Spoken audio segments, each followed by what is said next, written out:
Des archéologues ont ouvert un passage scellé à Tigano, mais l'écran de relevé ne s'arrêtait pas là où la ville était censée s'arrêter. Le signal continuait de descendre au-delà du dernier mur cartographié dans un terrain déclaré inhabité depuis des décennies. L'équipe est restée silencieuse. Ils étaient venus scanner un sol mort entre deux ruines. Au lieu de cela, ligne après ligne des murs émergeaient des ténèbres sous leurs pieds, et plus les relevés étaient ramassés sur ce monde profond, plus la signification devenait inquiétante. Ce qui était scellé sous Tijuano n'était pas une chambre. C'était quelque chose que les bâtisseurs de cette ville ne voulaient pas voir découvert. Et c'est toujours là, sous terre, la cité au-dessus des nuages. Pour comprendre pourquoi une simple ligne sur un écran a pu perturber une équipe de scientifiques, il faut comprendre où il se trouvait. Car le lieu lui-même fait partie du mystère. C'est le site antique le plus fascinant de la planète. Tiwanaku, orthographié Tiano dans les textes anciens, se situe dans l'ouest de la Bolivie, près de la rive sud du lac Titicaca. Elle se dresse sur le haut plateau andin Lalip Plano, à près de 4,0 mètres d'altitude. Pour donner un ordre de grandeur, c'est plus haut que la plupart des villes que la plupart des gens visiteront un jour. L'air y est raréfié, les cultures peinent à pousser. Les nuits sont glaciales et l'oxygène est si rare que les visiteurs d'aujourd'hui le ressentent encore. Et pourtant, il y a plus de 1000 ans, une civilisation parmi les plus importantes d'Amérique du Sud a vu le jour dans un lieu qui, selon toute logique moderne, aurait dû être trop hostile pour abriter une grande cité. Voici ce que disent réellement les sites de rencontre. Une analyse statistique récente de datation au radiocarbone fiable suggère que le site a été fondé vers 110 après Jésus-Christ et s'est développé régulièrement au cours des siècles suivants, connaissant son apogée entre 375 et 700 après Jésus-Christ environ. À son apogée, Tiwanaku n'était pas un simple village. C'était le centre politique et spirituel d'une culture dont l'influence s'étendait sur une grande partie des Andes méridionales. L'UNESCO, organisme chargé de la gestion des sites du patrimoine mondial, reconnaissait autrefois Tiwanaku comme le centre spirituel et politique de la culture Tiwanaku. Le site actuel est administré par l'État bolivien. Retenez bien ce chiffre. On estime que la capitale elle-même couvrait environ 6 km². 6 km² d'espace urbain organisé, aménagé sur le toit du monde, bâti par un peuple sans outils, en fer sans roues pour le transport, sans animaux de trait, capable de transporter d'énormes pierres. Et elle n'était pas isolée. La culture taïwanaise rayonnait bien au-delà de la capitale. Son style distinctif et son influence se diffusaient à travers les Andes méridionales et se retrouvaient dans des régions très éloignées du lac Titicaca. Les ruines de Pumapunku sont tout simplement extraordinaires. Ce lieu était un centre d'importance capitale pour une région immense. Un endroit dont le nom a conservé toute sa renommée bien après la disparition de ceux qui l'ont bâti. Des siècles plus tard, la tradition Inca le considérait encore comme sacré, le commémorant, selon certains récits, comme le berceau même du monde. Une ruine ne devient généralement pas un mythe de la création. Une capitale, oui. Il y a un dernier point concernant l'agencement à aborder avant de poursuivre, et il influencera votre compréhension de la suite. Le cœur cérémoniel de la ville était délimité par de larges douves. La pyramide artificielle appelée Aapana se dresse à l'intérieur de ces douves. Et la terre qui a servi à construire l'Aapana elle-même semble en avoir été extraite. Un fossé confère à un terrain une fonction particulière, il le transforme en île. Il affirme dans le langage architectural que l'intérieur diffère de l'extérieur. Ici, les bâtisseurs n'ont pas simplement érigé des monuments, ils ont orchestré une séparation. Ils ont créé une île sacrée cernée d'eau au sein d'un paysage qui s'élevait déjà au-dessus des nuages. Et puis, ils y ont placé un élément. Aujourd'hui, en vous tenant au milieu des ruines visibles, vous apercevez des monuments, des plateformes, des portes, des visages sculptés dans la pierre qui vous fixent depuis les murs affaissés. Des monolithes se dressent d'imposantes figures humaines, sculptées en rondes bosses comme le monolithe Pon dans la cour de Calasia et l'imposant monolithe Bennett, la plus grande statue de pierre connue du site, ornée d'une iconographie rituelle complexe et placée à l'origine à l'intérieur du temple englouti. Mais ce que vous pouvez voir n'est qu'une petite partie et l'équipe d'arpenteurs était sur le point de découvrir à quel point elle était réduite. Les 2 hectares accessibles au public. Le complexe de Pumapunku est l'un des secteurs les plus étudiés de l'ensemble du site. Il se situe à environ 1 km d'un autre complexe majeur appelé Kalisasaya. Entre ces deux points s'étend un terrain vague de l'herbe de la terre, rien de spectaculaire à première vue. Pendant des décennies, cette étendue apparemment déserte a été considérée comme une brèche en espace entre les monuments célèbres, un terrain vague. Or, il n'en était rien. Aux alentours de 2007, une équipe de chercheurs a exploré le corridor reliant les complexes de Pumapunku et de Kalisasaya, grâce à une combinaison de techniques permettant aux scientifiques d'observer le sous-sol sans avoir à creuser. Ils utilisent un géoradar qui envoie des impulsions d'énergie dans le sol et analyse les échos. L'une des choses les plus impressionnantes ici à Pumapunku, c'est la précision des blocs. Ils ont utilisé la magnétométrie qui détecte les perturbations subtiles du champ magnétique causées par les murs enfouis et l'argile cuite. Ils ont également eu recours à des mesures de conductivité électrique, induite et de susceptibilité magnétique qui réagissent aux variations des matériaux enterrés. Ensemble, ces méthodes permettent de reconstituer une sorte d'image fantôme de ce qui est caché dans le sol. Imaginez le moment où les données sont résolues. On s'attend à du bruit, à la multitude de débris de racines et de roches. Au lieu de cela, une ligne apparaît droite, puis elle forme un angle droit, et ainsi de suite. La nature ne crée pas d'angle droit à 1 mètre sous terre. La personne qui regardait cet écran ne s'intéressait pas à la géologie. Elle observait un mur, puis un autre, puis un plan. Lorsque les données sont arrivées, il ne s'agissait pas de bruit mais d'architecture. Les relevés ont révélé de nombreuses structures artificielles enfouies entre les deux complexes fondations de bâtiments, ensembles immobiliers entiers, conduites d'eau, souterraines, bassins, enrochements, terrasses, complexes résidentiels et vastes allées de gravier des surfaces aménagées délibérément désormais scellées sous la terre moderne. Puis, quelqu'un a attribué une taille au secteur de Pumapunku et c'est ce chiffre qui est vraiment difficile à accepter. Le site s'étend sur environ 17 hectares.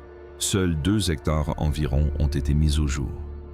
2 autres plateformes ont été identifiées toujours enfouies et scellées sous terre. Relisez bien 17 hectares, 2 mises au jour. Le Tijuano immortalisé par des millions de photos. Le Tijuano de tous les manuels scolaires. Les habitants de Tijuana traversent le monde pour accéder à ce secteur. Cela représente environ 1/8 de la surface souterraine. Les 7/8 restants n'ont jamais été ouverts. Et personne ne pouvait encore dire à quoi la partie scellée était reliée au passage scellé. Alors méditez sur la question que l'étude a soulevée, qu'avait-il découvert exactement? Pas une simple salle, quelque chose d'étrange et de bien plus vaste. Ce qui était scellé à Tibanaku, c'était l'architecture souterraine de la cité, elle-même, les couloirs, les conduits, les fondations, les racines artificielles qui reliaient jadis les grands complexes.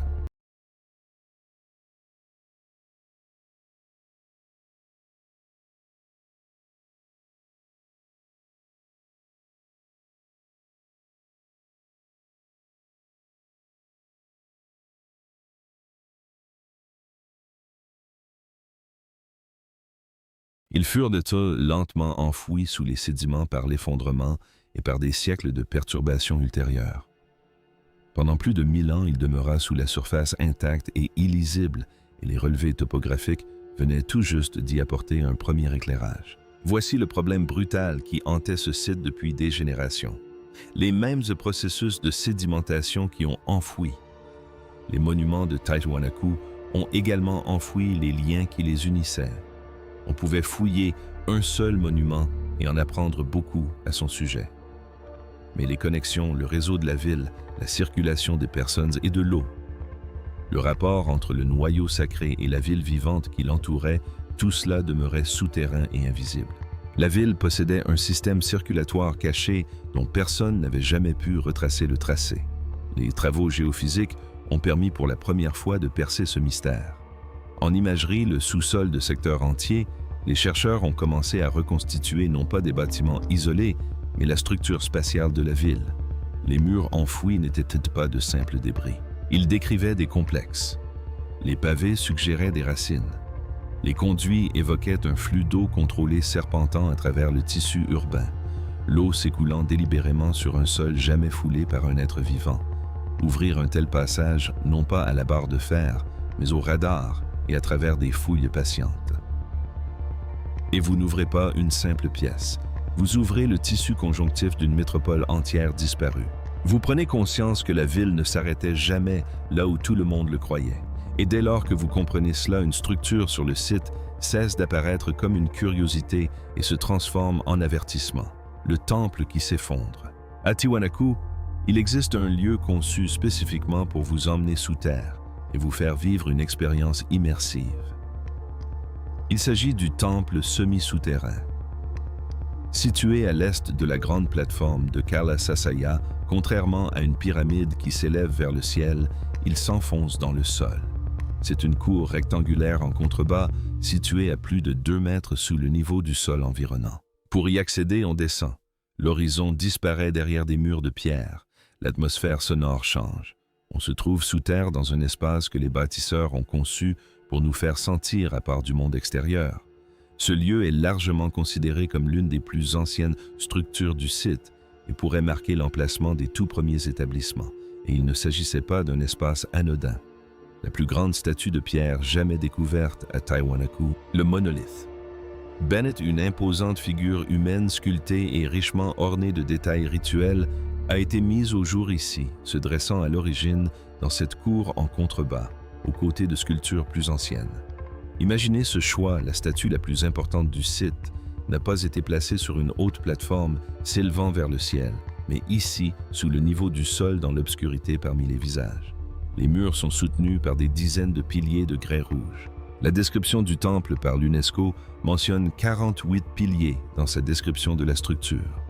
Dans ces murs sont incrustées des têtes de pierre sculptées, dites têtes à tenons, encastrées de manière à faire saillie et à fixer du regard quiconque se trouve dans la cour. Elles ne sont pas identiques. Chacune est différente. Des traits différents, des expressions différentes. Une interprétation ancienne, reflétée dans la description même du site par l'UNESCO, relie ces têtes à une pratique ancienne, consistant à exposer les têtes tranchées des ennemis vaincus à l'intérieur du temple. D'autres chercheurs les interprètent comme des ancêtres, comme les nombreux peuples rencontrés par les Tiwanaku, ou comme une sorte de commémoration mêlée d'avertissement. Imaginez maintenant ce que l'architecture était censée vous faire ressentir. Vous descendez sous terre, la lumière s'atténue. Vous êtes entouré de pierres. Et de cette pierre, des dizaines de visages inanimés vous observent de toutes parts. Cette impression d'être construit souterrain clos sous observation n'était ni le fruit du hasard, ni l'exception à Tiwanaku. Les relevés commençaient à suggérer qu'il s'agissait de la règle. La question à laquelle personne n'avait encore répondu était de savoir jusqu'où s'étendait cette règle. Si vous trouvez cela aussi troublant et fascinant que moi, prenez un instant pour vous abonner, car la suite des relevés a véritablement bouleversé la façon dont les chercheurs envisagent cette civilisation. Et vous ne voudrez pas manquer ça, la colline qui n'en fut jamais une. Pendant longtemps, la plus grande structure du site ressemblait à peine à une structure. Et c'était là, en fin de compte, le secret. L'Apana est un imposant monticule à gradins situé près du chœur cérémoniel. Dans sa forme originelle, il est décrit comme s'élevant par des terrasses superposées derrière des murs de soutènement en pierre. Le site de l'UNESCO fait référence à une pyramide originelle de 7 plateformes, culminant à plus de 18 mètres de hauteur, jadis revêtue de grès et d'andite et surmontée d'un temple. Son emprise au sol est immense. Les dimensions publiées l'estiment à environ 200 mètres de diamètre et sa hauteur dans son état actuel à environ 16,5 mètres. Mais voilà le hic. Pendant des générations, une grande partie de la Hapana ressemblait simplement à une colline naturelle érodée. Un gros amas de terre d'où dévalaient quelques pierres. Des siècles de pillage d'exploitation de ces pierres pour les églises coloniales et même des troubles liés à la construction du chemin de fer au début du XXe siècle avaient estompé ses contours jusqu'à lui donner une forme presque organique. Les gens passaient devant sans s'en rendre compte. Ils faisaient des suppositions, puis les études sont arrivées. Les travaux du XXIe siècle ont établi que l'Apana est un monticule de terre entièrement artificiel recouvert d'un mélange de blocs de pierre de différentes tailles. La terre qui le compose semble provenir des douves qui entourent le cœur du site. Le plus gros bloc d'andite qu'il renferme pèserait environ 65 tonnes. Relisez bien, la colline n'en était pas une. C'était une montagne artificielle construite à la main à 4,0 mètres d'altitude grâce au déplacement d'une quantité de terre et de pierre difficilement imaginable, dont certains blocs plus lourds qu'un camion chargé restait caché à la vue de tous pendant des siècles. Et c'est là que les choses se compliquent. Car une fois à l'intérieur, le tableau n'en fut que plus saisissant. Au centre de l'Apana se trouvait apparemment une cour en contrebas. Une grande partie de celle-ci a été gravement endommagée par d'importantes fouilles archéologiques menées par des pilleurs depuis le centre vers l'est. Mais les fouilles de cette cour sommitale de l'intérieur des structures et du sol sous-jacent ont révélé un élément dont les bâtisseurs n'avaient pas forcément besoin, un système de canaux interconnectés à la fois de surface et souterrain. Imaginez maintenant l'archéologue Alan Collada se tenant au-dessus de ce système. Collada a travaillé sur ce site pendant des années. Il savait exactement à quoi ressemblait un système de drainage. Il observe l'eau recueillie au sommet acheminé à travers les différents niveaux du monticule, puis dirigée vers le sous-sol pour former un vaste réseau de drainage souterrain qui s'étend sous tout le cœur cérémoniel de la cité. L'eau est finalement dirigée vers le lac, et voici le moment qui devrait vous glacer le sang. Collada lui-même estimait que ce système complexe n'était pas une nécessité structurelle. Un réseau de canaux bien plus petit et bien plus simple aurait suffi à drainer complètement ce sommet. Il se tient là devant un ouvrage d'ingénierie dont personne n'avait besoin, ce qui signifie que quelqu'un l'a voulu. L'eau n'était pas simplement évacuée. Elle était délibérément acheminée dans l'obscurité.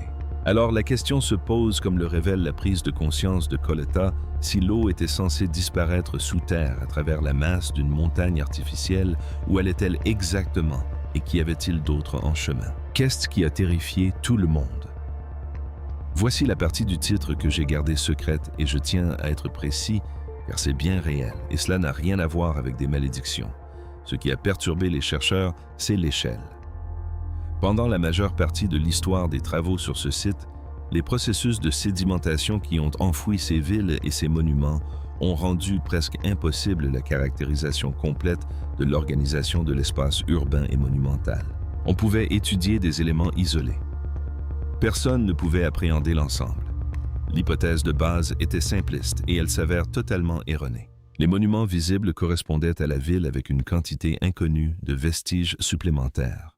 Les études géophysiques ont invalidé cette hypothèse. Imaginez l'équipe d'Arpenter en 2007, observant leurs images se révéler secteur après secteur.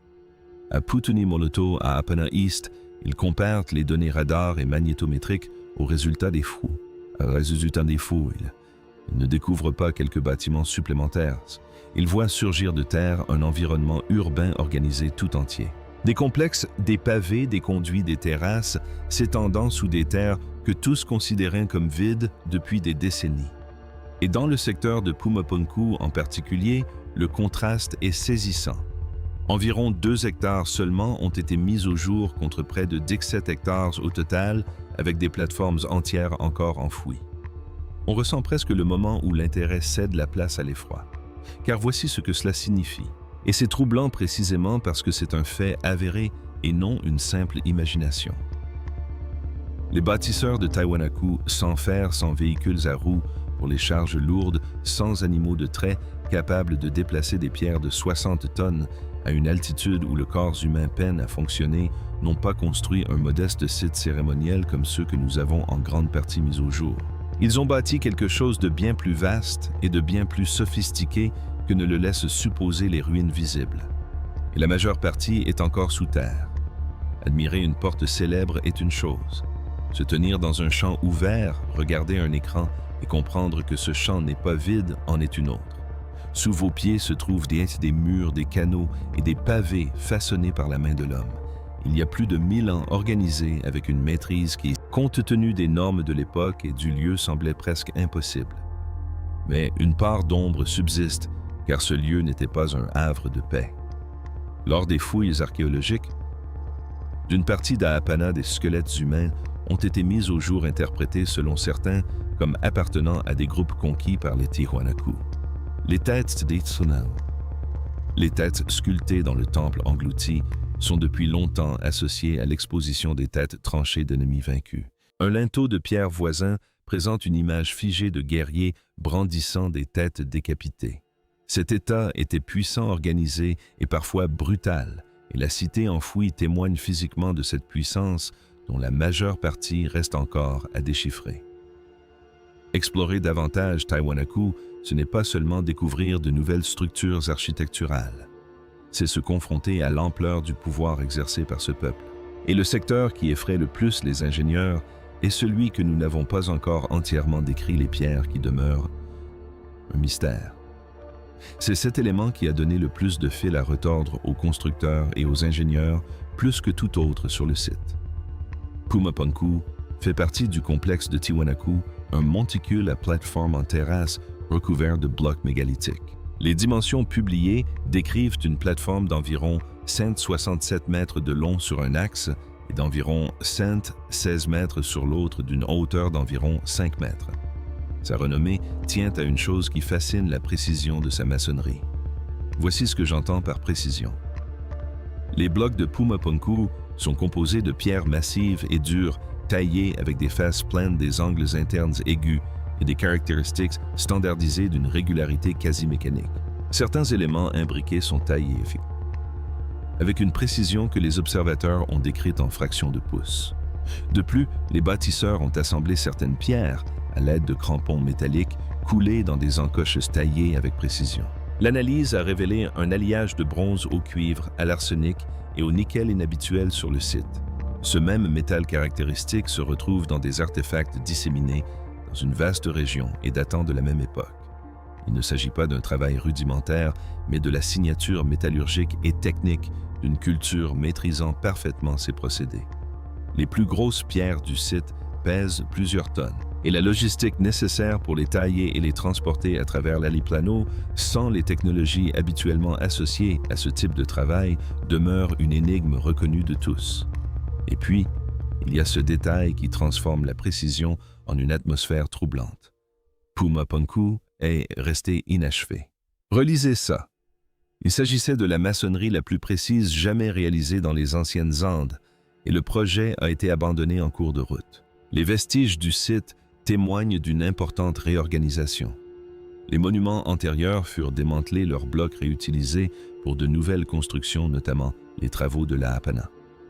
Au moment du déclin de la ville, ce programme n'était pas achevé. Les travaux s'arrêtèrent net. Des blocs parfaitement intacts gisaient là où les travaux s'étaient arrêtés, comme si tout le monde avait quitté les lieux le même jour. Soyons francs, la vérité compte. Nous ne prétendons pas tout savoir sur la façon dont cela a été réalisé, et nous n'allons surtout pas insulter ces personnes en attribuant leur exploit à quelqu'un d'autre qu'eux-mêmes. La position des chercheurs est bien plus importante que n'importe quelle fantaisie. Des êtres humains à 40 mètres d'altitude, avec la technologie de leur époque, ont réalisé des ouvrages en pierre qui impressionnent encore les ingénieurs modernes. Puis, ils ont enfoui, reconstruit et agrandi une ville autour à une échelle que nous commençons à peine à découvrir. Ce qui soulève la question sous-jacente à toute cette vidéo, non pas qui d'autre aurait pu faire cela, mais quelle part de leur travail reste encore scellée sous terre, et qu'y a-t-il dans la partie que nous n'avons pas encore atteinte? Qu'est-ce qui est encore scellé? Alors, où cela nous mène-t-il, nous, le passage que l'équipe d'exploration a ouvert? Il reste scellé. La majeure partie est actuellement sous terre. On pourrait la traverser aujourd'hui sans rien sentir. Les relevés topographiques n'ont pas terminé l'histoire. Ils l'ont simplement entamée. Ils ont prouvé par des instruments, et non par des conjectures, que des complexes enfouis, des fondations cachées, des systèmes d'approvisionnement en eau souterrains et des plateformes entières reposent encore sous le sol actuel sur l'ensemble du site. Dans le secteur de Pumapunku, la fraction mise au jour est si réduite que la partie enfouie a été décrite comme des plateformes qui n'ont jamais été fouillées. À l'échelle de la capitale, la structure urbaine reconstituée ne représente selon les chercheurs eux-mêmes qu'un premier aperçu d'une ville enfouie encore largement inexplorée. Les travaux se sont poursuivis depuis. Le site a été documenté par voie aérienne, notamment par la cartographie par drone du secteur de Pumapunku en 2016, permettant la création de modèles de surface à plus haute résolution pour orienter les recherches futures.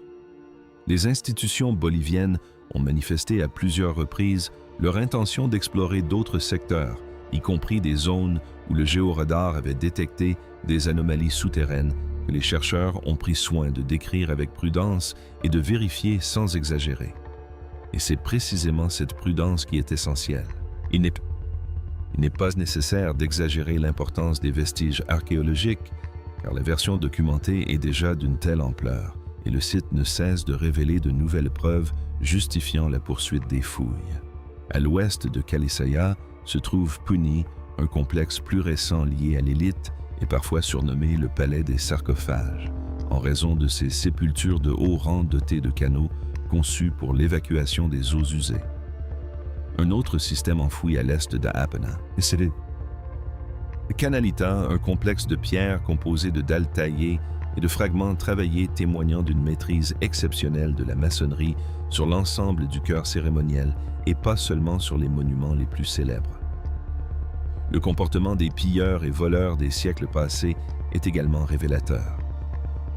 On ne déterre pas la pierre, on ne creuse pas de profondes tranchées illicites, on ne saccage pas un site pour y construire des églises, voire une voie ferrée, sans être convaincu de la valeur du sous-sol. Les dégâts eux-mêmes témoignent de la richesse des vestiges enfouis ici.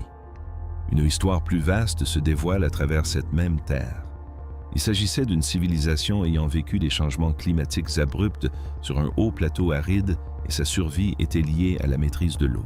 Les travaux de télédétection et de géosciences menés autour du cœur urbain ont permis d'identifier des canalisations de drainage souterraines et de grands canaux associés au site. Ces canalisations témoignent d'une gestion ingénieuse de l'eau essentielle à la survie d'une population nombreuse, là où l'environnement seul ne l'aurait pas permis. Cette infrastructure cachée ne se limite pas aux bâtiments. Elle constitue le réseau de canalisation souterraine d'une ville qui a dû innover pour survivre dans un environnement raréfié et sujet à la sécheresse. Et chaque campagne de travaux a révélé la même chose. Non pas que les anciennes interprétations fussent des chimères des interprétations partielles ou réductrices. La ville se révèle sans cesse plus grande, plus profonde et plus organisée que prévu. Plus de 1000 ans après son effondrement, Tiwanaku recèle encore une grande partie de sa cité sous terre, grâce à l'archéologie moderne qui met au jour des structures enfouies des fondations cachées et les passages aménagés qui reliaient jadis cette métropole. Les chercheurs commencent peut-être seulement à appréhender l'ampleur véritable de ce qui est scellé sous terre. Voici donc la question que je souhaite vous poser et j'attends avec impatience votre réponse dans les commentaires si seule une fraction de Taïwan a été découverte et que la partie enfouie se révèle toujours plus vaste que prévu. Qu'est-ce qui, selon vous, se cache encore sous la libre planoditeswa? Ci-dessous. Et si vous voulez être là quand le prochain secteur de cette cité enfouie sera mis au jour, abonnez-vous, car ce n'est que le début.